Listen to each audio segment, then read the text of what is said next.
Welcome to వీధి నిజం TV. ఇది పక్కా తెలంగాణ ప్రజల గొంతుక. 10వ వార్డులో రాజకీయ సమీకరణాలు మారుతున్నాయా? మహిళల మనసు ఎవరి వైపు ఉందో స్పష్టంగా కనిపిస్తోంది. రామాయంపేట మున్సిపల్ 10వ వార్డులో మహిళల తీర్పు మాధవి వైపు మోగింది. రామాయంపేట మున్సిపల్ 10వ వార్డులో ఎన్నికల పోరు కీలక మలుపు తిరిగింది. అభ్యర్థి మద్దెల మాధవి రమేష్ ఇంటింటా సాగుతున్న ప్రచారం ఇప్పుడు సాధారణ రాజకీయ ప్రచారం కాదు, మహిళల ఆశల ఉద్యమంగా మారింది. ఏళ్ల తరబడి చెప్పుకోని బాధలు ఇప్పుడు బయటకు వస్తున్నాయి. మనలో ఒకరు, మన కష్టం తెలిసిన నాయకురాలు అనే నమ్మకంతో మహిళలు మాధవి వెంట నడుస్తున్నారు.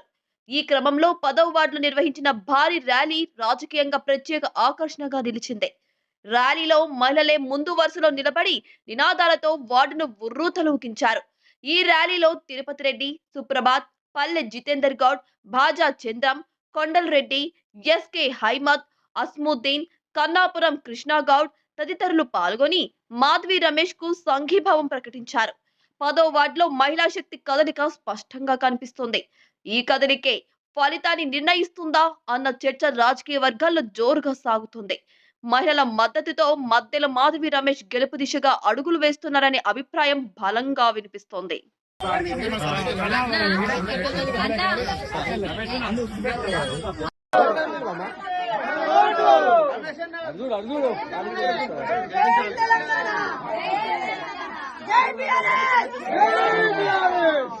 జై తెలంగాణ, జై తెలంగాణ, జై తెలంగాణ, జై తెలంగాణ, జై తెలంగాణ, జై తెలంగాణ.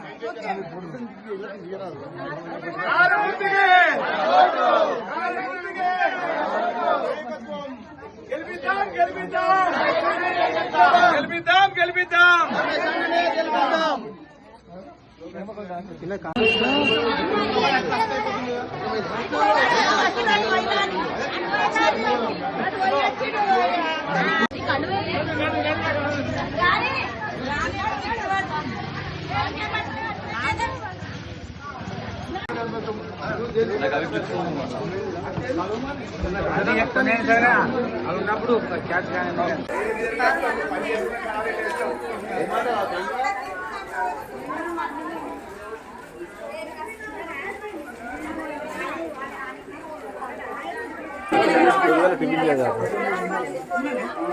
అందుకనే ఇంకా కళ్ళలో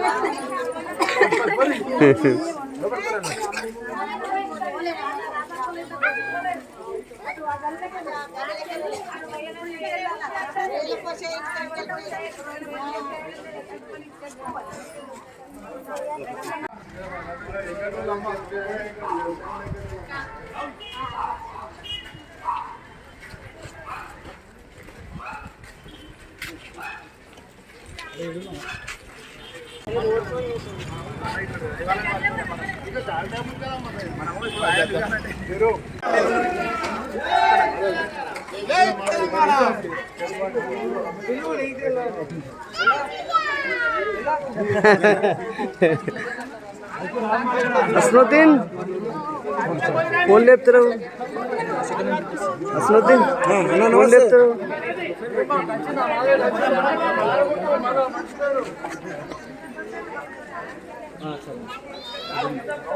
నేను ఫ్రీ అవుతాను చెప్పాను చూసి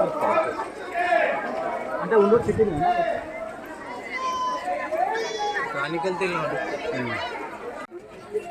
రామాయంపేట వార్డు నుంచి మద్దెల మాధవ్ గారు పోటీ చేస్తున్నందుకు వారికి ధన్యవాదాలు. వారు అందరూ ఆడబిడ్డగా ఆశీర్వదించి మొత్తం 10th వార్డు మెంబర్స్ అందరూ కూడా ఆశీర్వదించి ఓటేయాలని చెప్పి నేను కోరుకుంటున్నాను.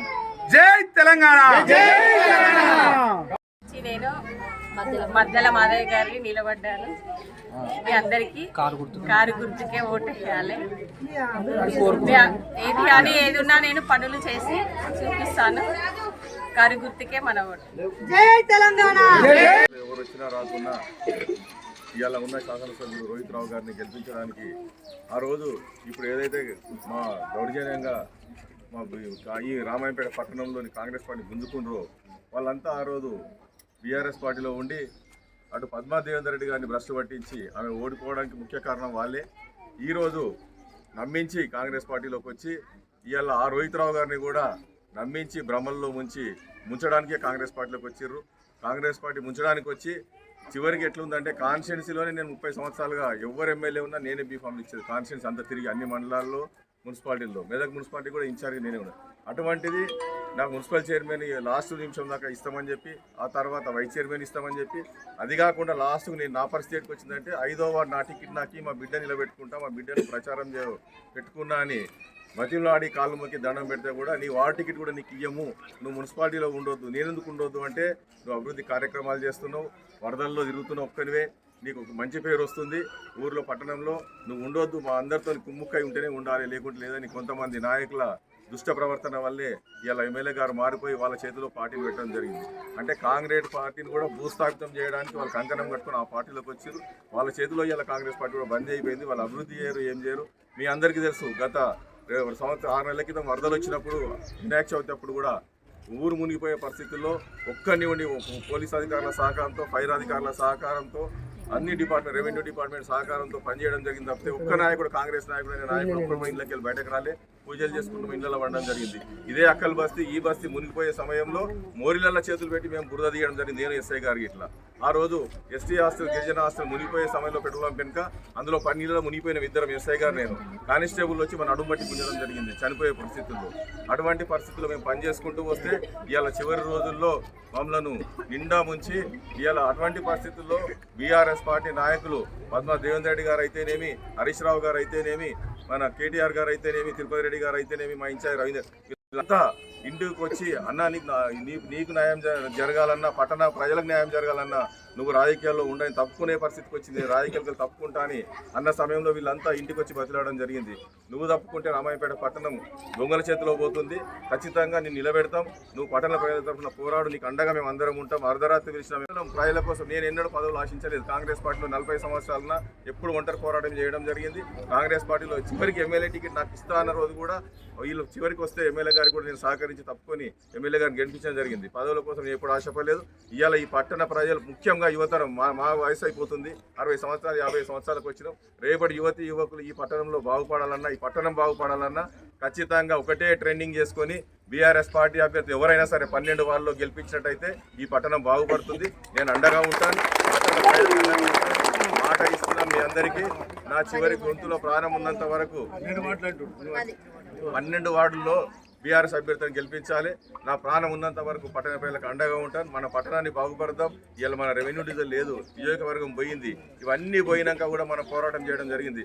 ఆ రోజు రెవెన్యూ డివిజన్ కోసం ఆమరణ నిరాదీక్ష చేస్తే ఎవరు వచ్చిన పాపాన పోలు. ఇదే నాయకులు ఆ రోజు టీడీపీలో ఉండి రెవెన్యూ డివిజన్ వస్తుందా, రెవెన్యూ డివిజన్ అంటే ఏంది, రామాయపేటకి ఎవరిస్తారని ప్రశ్నించడం జరిగింది. కాబట్టి దయచేసి మీరంతా మీ పిల్లల భవిష్యత్తు కోసం ఈ ఒక్కసారి బీఆర్ఎస్ పార్టీని ట్రెండింగ్ లాగా ప్రతి ఓటు బీఆర్ఎస్ పార్టీ కారు గుర్తుపై ఓటు వేసి అభ్యర్థి ఎవరున్నా సరే ఆ 12 మంది బాధ్యుల్ని ఖచ్చితంగా 12 మంది మీరు కౌన్సిలర్ని గెలిపించినట్టయితే రామాయపేట రూపురేఖలు మారుస్తాను.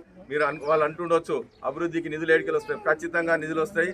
రాని రోజు సీఎం ఇంటి ముందు నిరాదీక్ష నేను సిద్ధంగా ఉన్నా. ప్రాణాలు ఎక్కలేదు. ఖచ్చితంగా మీరు వాళ్ళ అపోహలు పడకండి, వాళ్ళ మాయ మాటలకు మోసపోకండి. అన్ని గల్లీలకు వస్తారు, అవసరమైతే నన్ను ఇష్టమని తిడతారు. తిట్టినా నా దీవెనలుగా మీరు అందరు భావించి నా అభ్యర్థులు 12 మందిని గెలిపించి మీరు మీ యువకుల భవిష్యత్తు కాపాడుకోండి, ఈ పట్టణ భవిష్యత్తు కాపాడండి. సవినయంగా మీ అందరికీ చేతులు జోడించి విజ్ఞప్తి చేస్తున్నాను. మీరంతా ఆశీర్వదించండి అక్కయ్యలారా, అన్నదమ్ములారా. మన ఊరు కాపాడుకుందాం, మన పట్టణాన్ని కాపాడుకుందాం, రెవెన్యూ డివిజన్ చేద్దాం, నియోజకవర్గాన్ని చేద్దాం, మన పిల్లలకు ఉజ్వల భవిష్యత్తు ఇద్దామని మీ అందరికీ ఆర్పిస్తూ ముగిస్తున్నాను. జై తెలంగాణ. ఇక్కడ కూడా సేమ్ ఏ వార్డులో ఎన్ని పెట్టాలో అన్ని పెట్టినాం. మీ గల్లీ చూస్తే మాత్రం చాలా బాధ అవుతుంది. ఎందుకంటే సేమ్ 50 లక్షలు ఏడబెట్టిరో నాకు అర్థమైతలేదు. 50 లక్షలకి ఈ వార్డు పేపర్ స్టేట్మెంట్ ఇచ్చినాం 15వ తారీఖు రోజు. మీరు ₹1 తెచ్చినట్టయితే చూపించమంటే ఇప్పటివరకు ఎవరు చూపించలే. దయచేసి అది గమనించండి. బ్యాడ్ లక్ తోని మనకు కొంచెం ఫండ్స్ లేట్ వచ్చుట్లా వాళ్ళ టైంలో వచ్చింది. మేము పేపర్ ముఖంగా కూడా చెప్పినాం ఏమని, మీరు ఒక ప్రొసీడింగ్ చూపించండి. మీ గవర్నమెంట్లో తెచ్చిన ప్రొసీడింగ్లు 2 ఆ ప్రొసీడింగ్లు కూడా వర్కులు కాలేదని చెప్పడం జరిగింది. ఈ రోజు కూడా అదే చెప్తున్నా. మీరు ఒకవేళ ఇప్పటి వరకు చేసినాం రామాయంపేట చూసి మా కళ్ళు వస్తలేవట, కళ్ళు మాడుతున్నాయట. మీరు ఒక్క ప్రొసీడింగ్ ₹1 ఇట్లా పని చేసినట్టయితే మేము 12 మందిని కూడా పోటీ చేయమని చెప్తున్నాను. ఫస్ట్ పత్రికా ముఖంగా తెలియజేసుకుంటున్నాను. ఎవరైనా వస్తే రండి. ఇప్పటి వరకు చేసిన వర్కులు కూడా బీఆర్ఎస్ గవర్నమెంట్ కేసీఆర్ ఇచ్చిన ఫండ్సే, QFIDC అనే దాంతోనే చేసిన ఫండ్స్. వేరే ఏమైనా ఫండ్స్ చూపించమని దేనికంటే దాన్ని కోల్పోతాం. దయచేసి గమనించండి. ఆ మాధవికి ఆశీర్వాదం ఇవ్వండి చెప్పేసి తెలియజేస్తూ 11వ తారీఖు కారు గుర్తుపై ఓటేసి మీరు బంపర్ మెజార్టీతో గెలిపించినట్టయితే మీకు తప్పనిసరిగా ఈ రోడ్డు చేయిస్తామని చెప్పేసి మీకు మాటిస్తున్నాం. సుబ్రహ్మణ్య గారికి పేరు పేరున రెండు చేతుల నమస్కారం తెలియజేసుకుంటా ఉన్నా. ఇలా కాంగ్రెస్ పార్టీ అంటేనే ఒక మోసాలు చేసే పార్టీ. కాంగ్రెస్ పార్టీ మోసం చేసే పార్టీ. ఇవాళ సుప్రభాతం మొదలుకుంటే నేను కూడా కాంగ్రెస్ పార్టీకి 6 ఏళ్ళు జిల్లా ప్రెసిడెంట్గా చేసి ఊరు తిరిగి గద్దెలు కడిగి జెండాలు ఎగిరేసి చేస్తే కూడా నాకు కూడా మోసం చేసింది. కాంగ్రెస్ చెప్పేది మోసమే, చేసేది మోసమే. రేవంత్ రెడ్డి అంటేనే ఒక మోసగారి. కాబట్టి మీరు ఒకసారి ఆలోచించండి. అక్కయ్యలేదు వీళ్ళంతా ఇంతవాడు ప్రజలు, మీరు అన్న మహిళా సోదరి మంది ఉన్నారు. ఇంతమంది మహిళా సోదరి మాధవ ఆశీర్వాదం ఇచ్చే పక్కనకేమన్నా అసలు మంచిగా అయిపోయి అక్క 500 మెజార్టీతో గెలుస్తుంది. గెలిపితే మరి ఏమంటారు? ఇప్పుడు రమేష్ మన వెంటోడు ఒక వ్యాపారం చేసుకునే వ్యక్తి, మంచి మనిషి. రమేష్ పేరు ఎవరైనా చెడ్డు అని 100 మందిలో ఒక్కడు కూడా అన్నాడు. అవతలకి ఇతరులను బ్రీచ్ చేసుకోండి. అక్కడ అశోక్ ఇక్కడ రమేష్ కు పేరు చేసుకోండి. మాధవిది మంచి మెజార్టీతో మీరు మంచిగా 4 ఓట్లు ఇంతమంది ఉన్నారు. 400-500 ఓట్ల మెజార్టీతో గెలుస్తుంది. తప్పకుండా రమేష్ గెలవబోతా ఉన్నాడు. ఎమ్మెల్యేలు వస్తారు, డబ్బులు సంచులు పట్టుకొని వస్తారు. దయచేసి మీకు ఒకటే చెప్తా ఉన్నా, కలవకుండా మీకు బోనా కానీ జాతర కానీ ప్రతిసారి ప్రతి దగ్గర మీద తిరిగి. నా పేరు కంటారెడ్డి తిరుపతి. 10 సంవత్సరాల నుంచి చేస్తూనే ఉన్నా. మీకు సుప్రభాత్ కానీ మన చంద్ర భాయ్ కానీ యాదగిరి అందరితో కలిసి నేను కూడా వస్తా. తీసుకోండి, మన డబ్బులు బాగా సంపాదించినవి ఉన్నాయి. సీసాలతో వస్తారు, తీసుకోండి, చేసే పని చేయండి. కర్రు కాల్చి వాత ఇలా మొన్న సర్పంచ్ ఎన్నికల ఓటుకు 2000 ఇచ్చారు. మహిళా సోదరులు ఇచ్చారు, గుంజుకూరు అడిగితే 2 కాదు 4 రానురి. మన పైసలు తీసుకోవాలి, చేసే పని చేయాలి.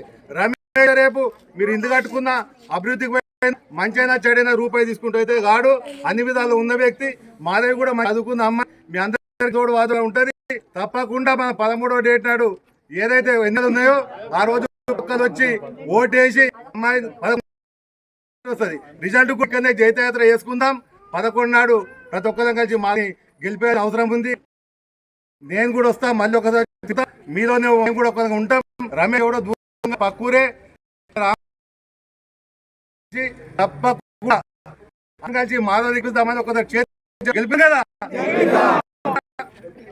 మాధవి గారికి